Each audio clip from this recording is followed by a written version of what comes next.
Big boss Malayalam season 6 തിരശ്ശീല വീണിരിക്കുകയാണ്. ജിൻഡോ ആണ് ഒന്നാമതെത്തിയത്. രണ്ടാമത് അർജുനും മൂന്നാമത് ജാസ്മിനുമാണ്. ജാസ്മിൻ്റേത് തികച്ചും അൺഫെയറായ ഒരു എവിക്ഷന് ആണ് എന്നാണ് ഇതുവരെയുള്ള ആരാധകരുടെ വിലയിരുത്തൽ.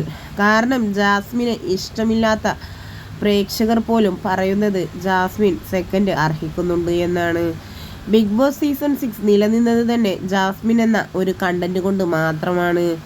അതുകൊണ്ട് തന്നെ ജാസ്മിന് സെക്കൻഡെങ്കിലും കൊടുക്കണമായിരുന്നു എന്ന് പറഞ്ഞുകൊണ്ടാണ് ബിഗ് ബോസിൻ്റെ പ്രേക്ഷകർ ഒന്നടങ്കം രംഗത്തെത്തിയിട്ടുള്ളത്. ഇപ്പോഴിതാ ബിഗ് ബോസ് അവസാനിച്ചതിന് ശേഷം റസ്മിനും ജാസ്മിനുമൊപ്പമുള്ള വീഡിയോ പങ്കുവെച്ചുകൊണ്ടാണ് റസ്മിൻ ബായ് എത്തിയിട്ടുള്ളത്. ഞാനിപ്പോൾ നിങ്ങളുടെ സ്വന്തം ജാസ്മിൻ്റെ കൂടെയാണ് എന്നും നമുക്ക് ഒരുപാട് പറയാനുണ്ട് എന്നും പറഞ്ഞുകൊണ്ടാണ് ഇരുവരും എത്തിയത്.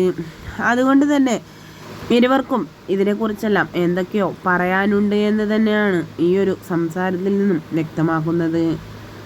ജാസ്മിൻ അർഹിക്കുന്ന സ്ഥാനമല്ല ജാസ്മിന് ലഭിച്ചത് എന്ന് തന്നെയാണ് ബിഗ് ബോസ് വീട്ടിലെ ഓരോരുത്തരുടെയും അഭിപ്രായം.